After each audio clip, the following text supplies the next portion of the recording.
Livro Os Mensageiros. Série A Vida no Mundo Espiritual. Psicografia de Francisco Cândido Xavier, pelo Espírito André Luiz. Capítulo 16. No Posto de Socorro. Deslumbrava-me a visão do castelo soberbo. Incapaz de exprimir a admiração que me dominava, acompanhei Aniceto em silêncio. Com grande surpresa, entretanto, verifiquei que a construção magnífica não se mantinha sem defesa. Cercavam-na pesados muros numa extensão que meus olhos não conseguiam abranger. Quem imaginasse uma tal instituição localizada nas zonas invisíveis, dificilmente conceberia contrafortes daquela natureza. A noção de céu e inferno, fundamentalmente arraigada na mente popular, nos deixa perceber que os homens, de modo geral, não se modificam com a morte física, como a troca de residência não significa mudança de personalidade para a criatura comum. Espantado, notei que o nosso orientador fazia mover quase imperceptível campainha, disfarçada na muralha. Creio que se Aniceto estivesse só, não precisaria desse expediente, dado o seu poder espiritual acima de todas as resistências grosseiras. No entanto, estávamos em sua companhia e, mais uma vez, quis igualar-se a nós, por fidalguia de tratamento. Ocultar a própria glória é do código do bom tom nas sociedades espirituais nobres e santas. Atendendo-nos, 2 servidores abriram a porta extremamente pesada que rodou nos gonzos como se daria em qualquer edificação final antiga do plano terrestre. "Salve, mensageiros do bem!" disseram ambos ao mesmo tempo, fixando Aniceto em atitude reverente. Comentários. Aqui temos a chegada de André Luiz e seus companheiros, liderados pelo mentor Aniceto, a um posto de socorro no plano espiritual.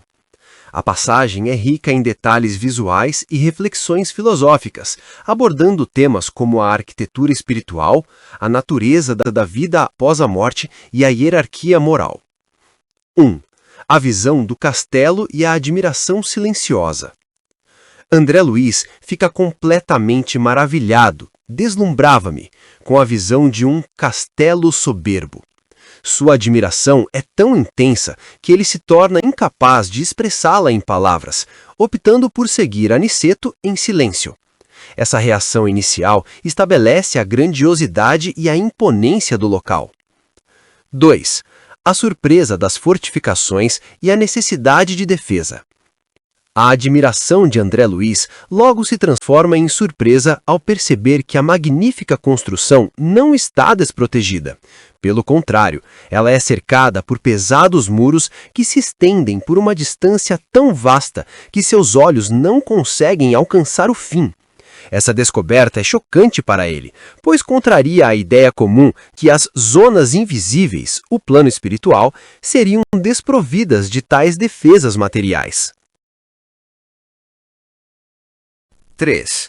A reflexão filosófica. A morte não transforma o caráter. A existência dessas muralhas leva André Luiz a uma profunda reflexão sobre a natureza da vida após a morte.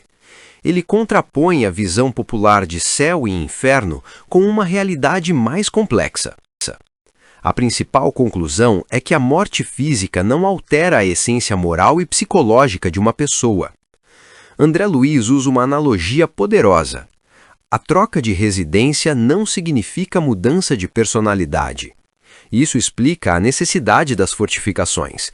Assim como no físico, no plano espiritual também existem regiões e seres com diferentes níveis de evolução.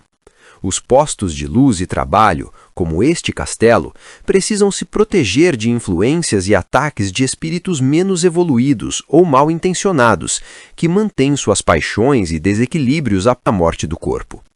As muralhas, portanto, não são apenas ornamentais, mas uma barreira real e necessária.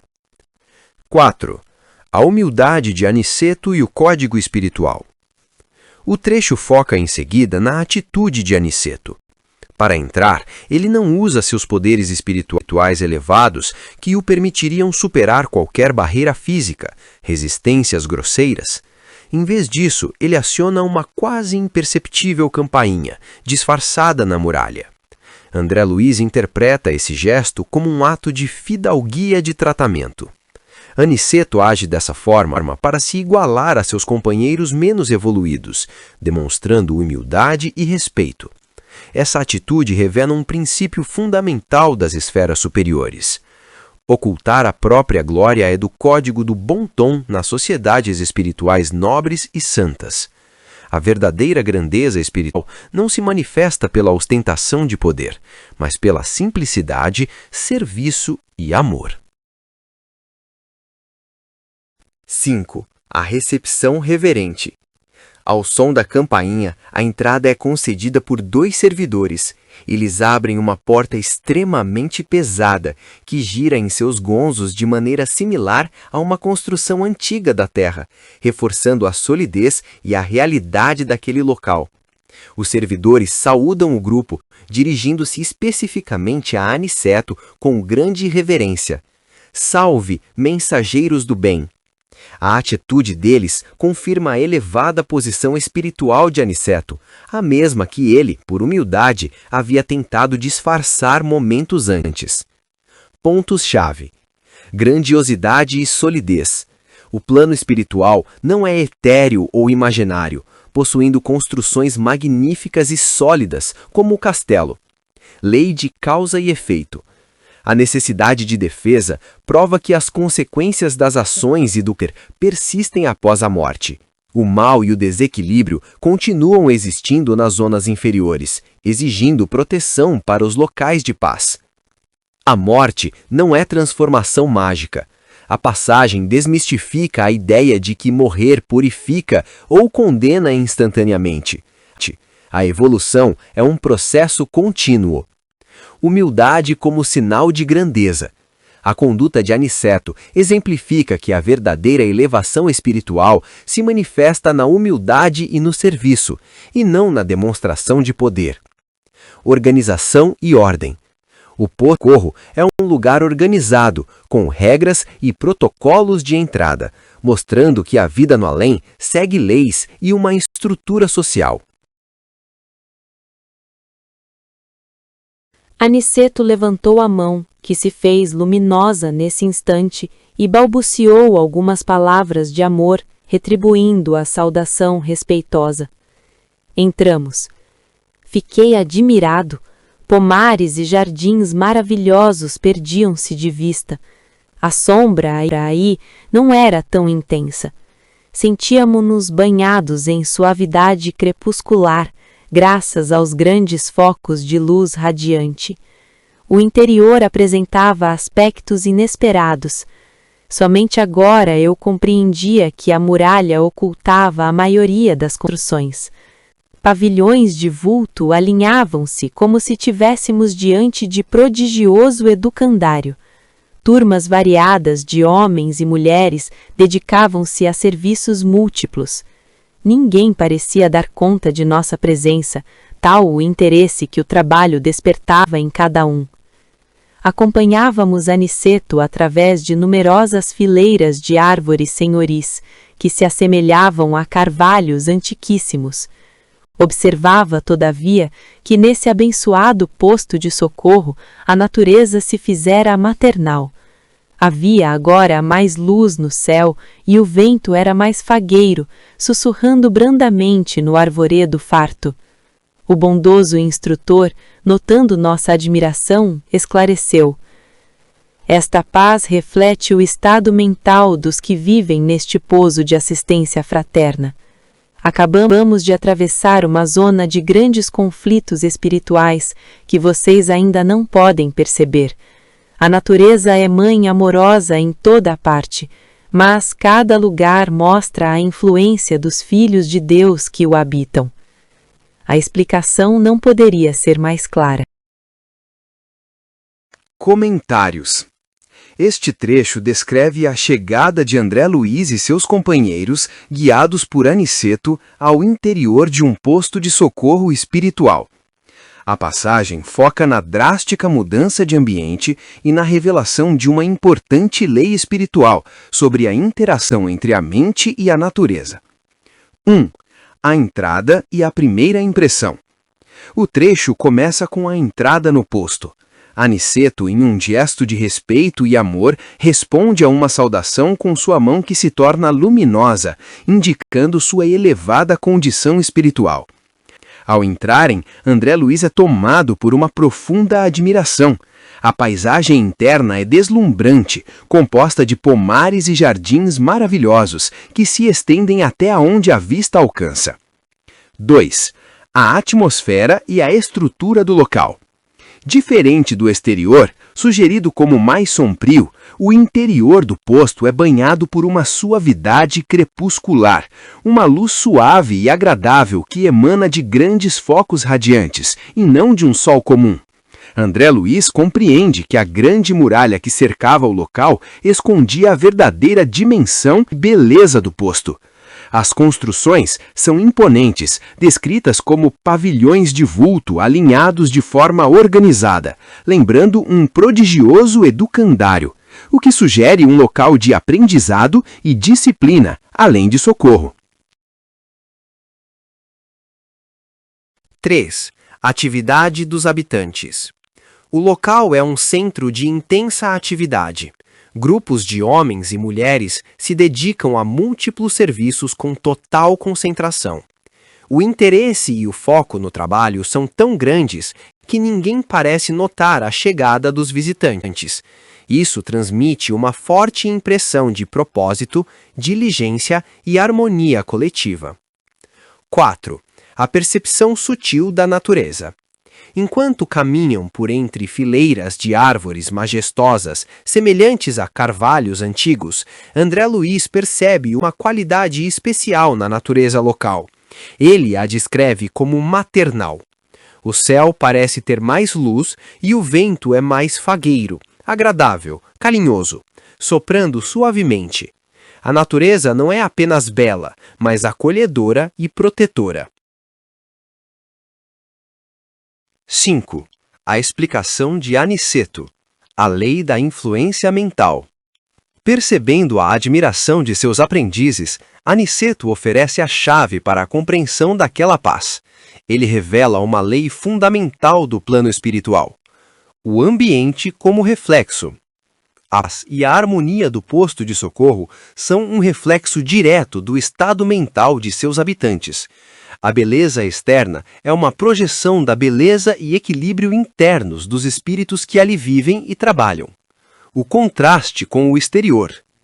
Aniceto explica que eles acabaram de atravessar uma zona de grandes conflitos espirituais, um lugar cuja atmosfera era densa e pesada devido ao estado mental de seus habitantes.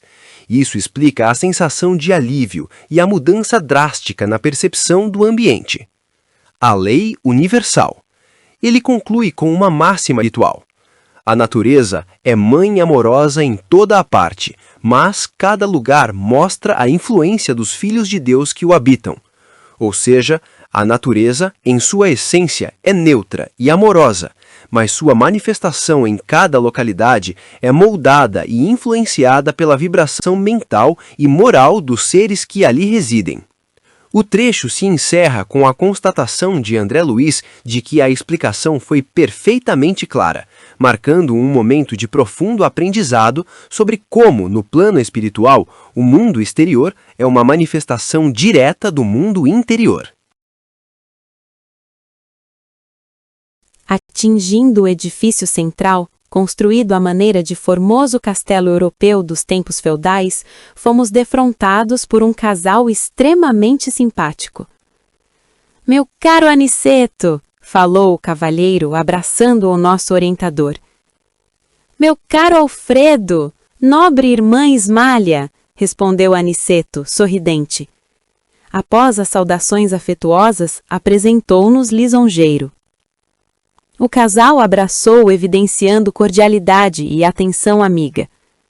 "Nosso prezado Alfredo", continuou Aniceto, elucidando, "é o dedicado administrador deste posto de socorro, há muito tempo consagrou-se a serviço de nossos irmãos ignorantes e desviados.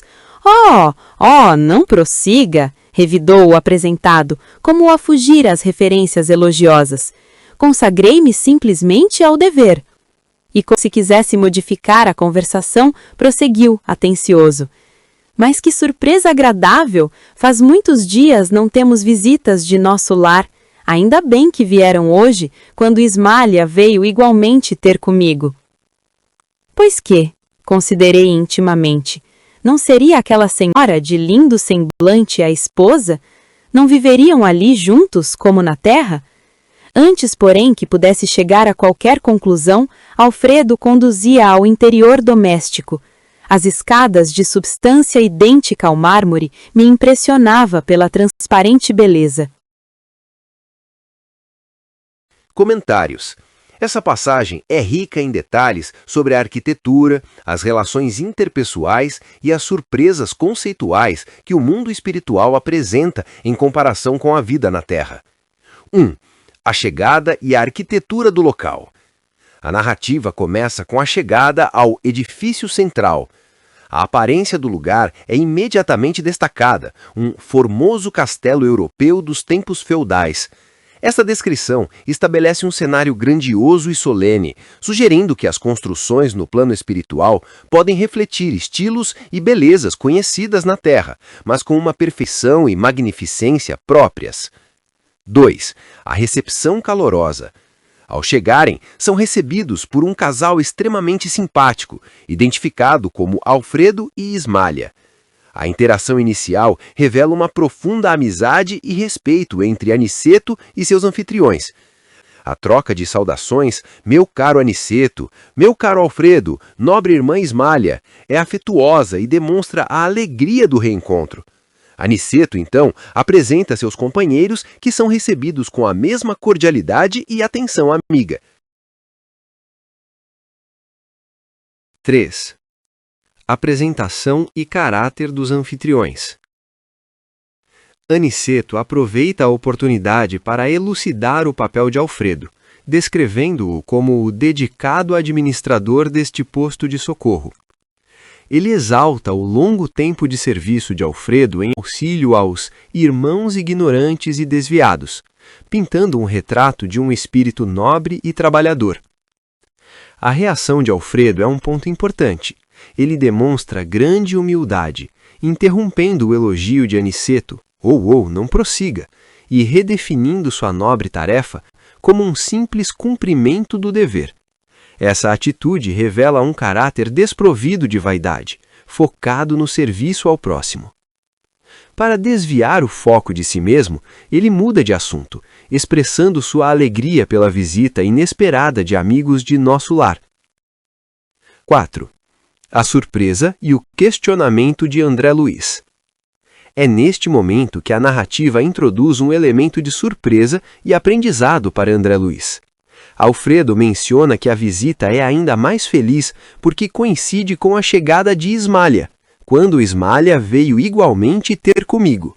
Essa frase simples causa um choque nas concepções terrenas de André Luiz.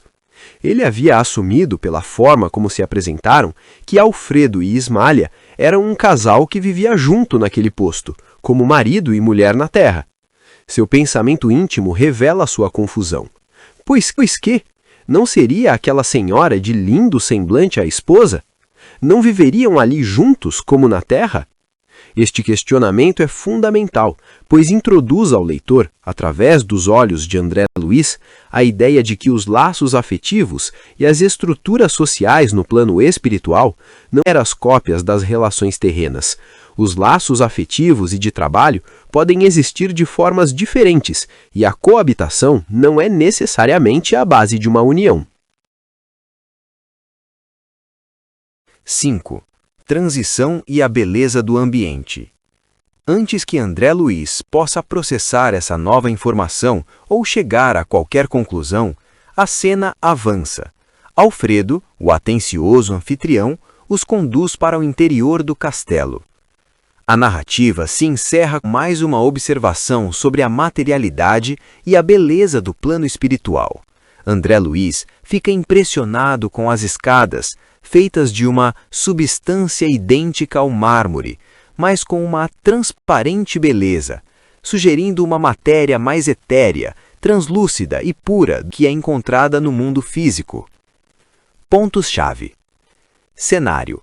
O posto de socorro é um local de trabalho espiritual, mas sua arquitetura é bela e imponente.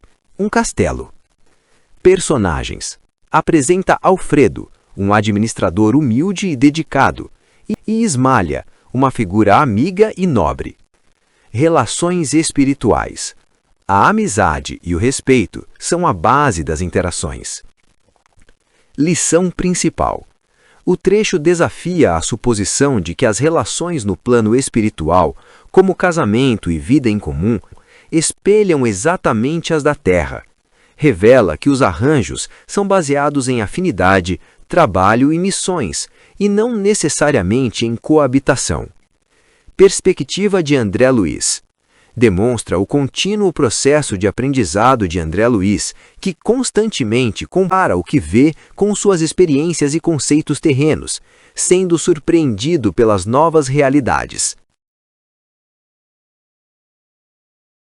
De varanda extensa e nobre, onde as colunatas se enfeitavam de era florida, muito diferente, porém, da que conhecemos na Terra, penetramos em vasto salão mobiliado ao gosto mais antigo. Os móveis, de delicada escultura, formavam um conjunto encantador. Admirado, fixei as paredes, de onde pendiam quadros maravilhosos. Um deles, contudo, impunha-me especial atenção. Era uma tela enorme, representando o martírio de São Dinis, o apóstolo das Galhas, rudemente supliciado nos primeiros tempos do cristianismo, segundo meus humildes conhecimentos de história. Intrigado, recordei que vira na Terra um quadro absolutamente igual àquele. Não se tratava de um famoso trabalho de Bonnat, célebre pintor francês dos últimos tempos? A cópia do posto de socorro, todavia, era muito mais bela. Além da popular, estava lindamente expressa nos mínimos detalhes. O glorioso apóstolo seminu, com a cabeça decepada, tronco aureolado de intensa luz, fazia um esforço supremo por levantar o próprio crânio que lhe rolava aos pés, enquanto os assassinos o contemplavam, tomados de intenso horror. Do alto, via-se descer um emissário divino, trazendo ao servo do Senhor a coroa e a palma da vitória. Havia, porém, naquela cópia, profunda luminosidade, como se cada pincelada contivesse movimento e vida. Observando minha admiração, Alfredo falou, sorrindo. Quantos nos visitam pela primeira vez estimam a contemplação desta cópia soberba? Ah, sim, retruquei. O original, segundo estou informado, pode ser visto no Panteão de Paris. Engana-se, elucidou o meu gentil interlocutor.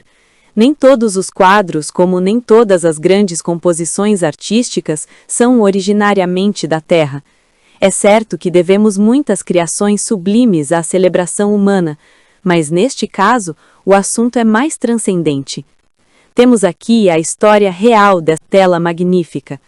Foi idealizada e executada por nobre artista cristão, numa cidade espiritual muito ligada à França.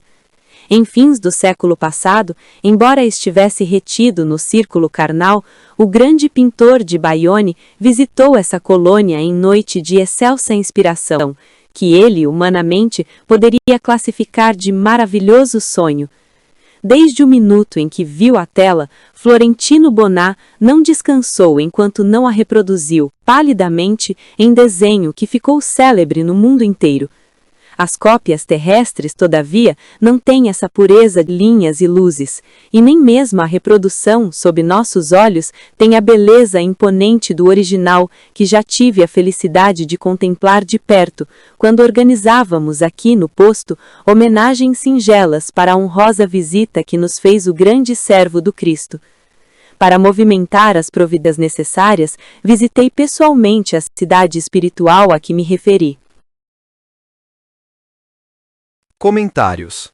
A primeira impressão é de nobreza e beleza. André Luiz descreve uma varanda extensa com colunatas enfeitadas por uma erra florida, diferente da vegetação terrestre. De lá, eles entram em um vasto salão cuja mobília, de estilo antigo e com delicadas esculturas, forma um conjunto encantador e harmonioso. 1. A admiração pela arte e o foco em uma obra específica. As paredes do salão são adornadas com quadros maravilhosos. No entanto, uma tela em particular captura intensamente a atenção de André Luiz. Trata-se de uma pintura enorme que retrata o martírio de São Dinis, conhecido como o Apóstolo das Galhas. A cena, que ele reconhece de seus estudos de história na Terra, mostra o santo sendo brutalmente supliciado nos primórdios do cristianismo. 2. O reconhecimento e a comparação com a obra terrestre. André Luiz fica intrigado, pois se lembra de ter visto um quadro idêntico na Terra, uma famosa obra do pintor francês Florentino Bonnat. Contudo, ele imediatamente percebe uma diferença crucial. A versão que ele contempla no posto de socorro é imensamente superior, mais bela e vívida. Ele descreve os detalhes da pintura espiritual com admiração. A cena. São Dinis, seminu e já com a cabeça decepada, é retratado em um esforço supremo para levantar seu crânio do chão. A aura. Seu tronco é envolto por uma auréola de luz intensa. A reação. Os assassinos o observam tomados de horror. A intervenção divina. Do alto, o mensageiro divino desce trazendo a coroa e a palma, símbolos da vitória e do martírio. A principal qualidade que distingue esta obra da sua contraparte terrestre é a sua profunda luminosidade. André Luiz sente como se cada pincelada contivesse movimento e vida própria, conferindo à tela uma qualidade quase tridimensional e espiritual. 3. O diálogo e a revelação de Alfredo. Observando a admiração de André Luiz, seu guia Alfredo sorri e comenta que muitos visitantes de primeira viagem se encantam com aquela cópia soberba. André Luiz, ainda pensando em termos terrenos, responde que o original da obra se encontra no Panteão de Paris.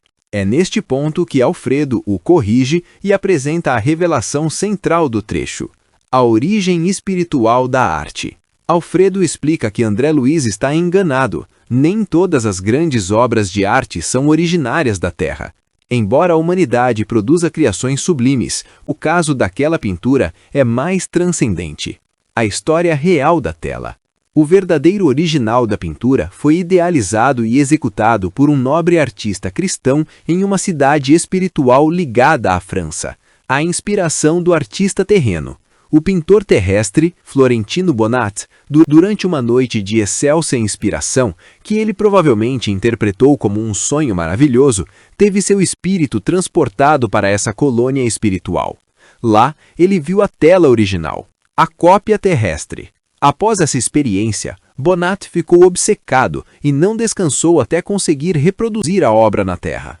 No entanto, sua versão é descrita por Alfredo como uma reprodução pálida, que não possui a mesma pureza de linhas e luzes do original espiritual. 4. A hierarquia das cópias e a visão do original. Para aprofundar a lição, Alfredo acrescenta que até mesmo a bela cópia que eles estão vendo no posto de socorro, embora muito superior à versão de Bonnat, não se compara à beleza imponente do original. Alfredo revela que teve a oportunidade de contemplar a obra original pessoalmente, quando visitou a referida cidade espiritual para organizar as preparações de uma homenagem ao próprio São Dinis, que faria uma visita ao posto. Principais ideias e temas do trecho. A origem da inspiração artística. A ideia central é que a verdadeira fonte de muita genialidade e inspiração artística na Terra não é meramente criatividade humana, mas sim um reflexo ou uma cópia de criações mais perfeitas existentes no plano espiritual. Comunicação entre planos. O trecho ilustra como os espíritos encarnados, especialmente artistas e mentes sensíveis, podem se conectar com esferas mais elevadas durante o sono ou em momentos de profunda inspiração, sonhos ou devaneios, para captar ideias, imagens e melodias. A limitação da matéria. A matéria do plano físico é um meio limitado para expressar a beleza e a perfeição do plano espiritual. Por isso, a obra de Purna é apenas uma pálida reprodução, incapaz de capturar a luz e a vida do original. Realidade espiritual. A narrativa reforça a concepção espírita de que o mundo espiritual é pré-existente, organizado e serve como modelo ou arquétipo para muitas das realizações no mundo material. Grande espanto apossara-se-me do coração. Via agora explicado a tortura santa dos grandes artistas, divinamente inspirados na criação de obras imortais. Agora reconhecia que toda a arte elevada é sublime na terra, porque traduz visões gloriosas do homem na luz dos planos superiores. Parecendo interessado em completar meus pensamentos, Alfredo considerou: o gênio construtivo expressa superioridade espiritual com livre trânsito entre as fontes sublimes da vida. Ninguém cria sem ver, ouvir ou sentir, e os artistas de superior mentalidade costumam ver, ouvir e sentir as realizações mais altas do caminho para Deus. Mas voltando-se afável para Aniceto, exclamou: no entanto, o momento não comporta divagações. Sentemo-nos. Devem estar cansados da peregrinação difícil, necessitam refazer energias e repousar algum tanto. Comentários. Este trecho captura um momento de profunda revelação para André Luiz, seguido de uma explicação filosófica e uma transição para uma ação prática e hospitaleira. Pode ser dividido em 3 partes principais. A epifania de André Luiz sobre a natureza da arte. O trecho começa com André Luiz em estado de grande espanto, uma epifania que ilumina sua compreensão sobre a arte e os artistas da Terra. A tortura santa. André compreende que a angústia criativa, que ele chama de tortura santa, não é um mero sofrimento psicológico, mas sim o resultado do contato dos artistas com planos espirituais superiores. Essa conexão divina é a fonte de sua inspiração para criar obras imortais. A arte como tradução do divino. Ele conclui que toda a arte elevada na Terra é sublime porque atua como uma ponte entre o mundo material e o espiritual. Os artistas, nesses momentos de inspiração, não estão simplesmente inventando, mas sim traduzindo visões gloriosas que captam na luz dos planos superiores. Para André Luiz, a arte se revela como um reflexo de uma realidade mais alta e perfeita. 2. A explicação de Alfredo sobre o gênio criativo. Alfredo, um dos anfitriões no posto de socorro, percebe a linha de pensamento de André Luiz e decide aprofundar a questão, oferecendo uma explicação mais filosófica e direta sobre o tema. Gênio como superioridade espiritual. Alfredo define o gênio construtivo, a capacidade de criar, como uma manifestação de superioridade espiritual. O gênio não é apenas talento, mas a consequência de um espírito evoluído que possui livre trânsito entre as fontes sublimes da vida. Ou seja, a alma do artista consegue acessar, conscientemente ou não, as realidades e inspirações do mundo espiritual. Criação e percepção. Ele estabelece um princípio fundamental: ninguém cria sem ver, ouvir ou sentir. A criação artística é, portanto, um ato de percepção. A diferença do gênio é o que ele consegue perceber. A percepção dos gênios. Alfredo conclui que os artistas de superioridade mental têm a capacidade de ver, ouvir e sentir as realizações mais altas do caminho para Deus. Com isso, ele conecta diretamente a genialidade artística à evolução espiritual, mostrando que as maiores obras de arte são, na verdade, vislumbres do progresso espiritual e da beleza divina, captados e trazidos para o plano terrestre. 3. A transição para a hospitalidade e o descanso. Após essa profunda discussão filosófica, o tom do trecho muda abruptamente. Alfredo demonstra pragmatismo e um senso de hospitalidade, reconhecendo as necessidades imediatas de seus visitantes. Fim da divagação. Com afabilidade, ele se volta para Aniceto, o mentor do grupo de André Luiz, e afirma que o momento não comporta divagações. Ele interrompe a conversa teórica para focar no bem-estar físico e espiritual dos recém-chegados. O convite ao repouso. Ele os convida a sentar, reconhecendo o cansaço deles devido à peregrinação difícil. Ele entende que, antes de qualquer outra atividade ou aprendizado, eles precisam refazer energias e repousar, mostrando que o cuidado e a caridade prática são tão importantes quanto as discussões elevadas no mundo espiritual.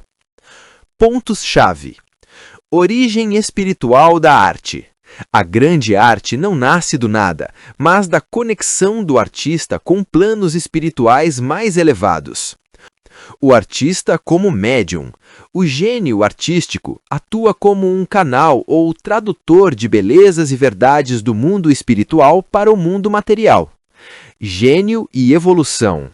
A capacidade de criar obras sublimes está diretamente ligada ao grau de evolução espiritual da alma. Equilíbrio entre o teórico e o prático. O trecho ilustra a harmonia no mundo espiritual, onde profundas reflexões filosóficas coexistem com a necessidade prática de cuidado, repouso e caridade. Analisando o capítulo 16, no posto de socorro. O capítulo narra a chegada de André Luiz, Vicente e Aniceto a um magnífico posto de socorro espiritual que se assemelha a um imponente castelo europeu. André Luiz fica surpreso ao notar que a construção é protegida por pesadas e extensas muralhas, uma defesa inesperada para uma instituição espiritual. Ao entrarem, guiados por Aniceto, eles se deparam com um interior de paz e beleza, com jardins maravilhosos, pavilhões e inúmeros espíritos trabalhando diligentemente. Aniceto explica que a atmosfera serena do local é um reflexo direto do estado mental elevado de seus habitantes, em contraste com as zonas de conflito que haviam atravessado. Eles são recebidos calorosamente por Alfredo, o administrador do posto, e sua companheira Ismália. No salão principal, a atenção de André Luiz é capturada por uma belíssima pintura retratando o martírio de São Denis. Ela a reconhece como uma obra do famoso pintor francês Bonnat, que ele conhecia da terra. O ponto central do capítulo é a revelação de Alfredo. A pintura que André Luiz vê não é uma cópia, mas sim uma versão muito superior, mais próxima do original que existe em uma colônia espiritual ligada à França. Alfredo explica que o pintor Bonnat, numa noite de grande inspiração, um sonho maravilhoso, teve acesso a essa colônia espiritual, viu a obra e, ao retornar ao corpo físico, tentou reproduzi-la, criando a cópia pálida que se tornou famosa na Terra. Essa explicação leva André Luiz a uma profunda compreensão sobre a natureza da genialidade e da arte. Ele entende que muitos grandes artistas e gênios da humanidade são, na verdade, médiuns inspirados que conseguem ver, ouvir ou sentir as criações e realidades dos planos espirituais superiores, traduzindo-as para o mundo material. O capítulo termina com Alfredo convidando os recém-chegados para descansarem e refazerem suas energias após a longa e difícil jornada. Se gostou, Inscreva-se no nosso canal, dê um like e compartilhe esse vídeo para ajudar nosso canal a crescer e divulgar a doutrina dos Espíritos.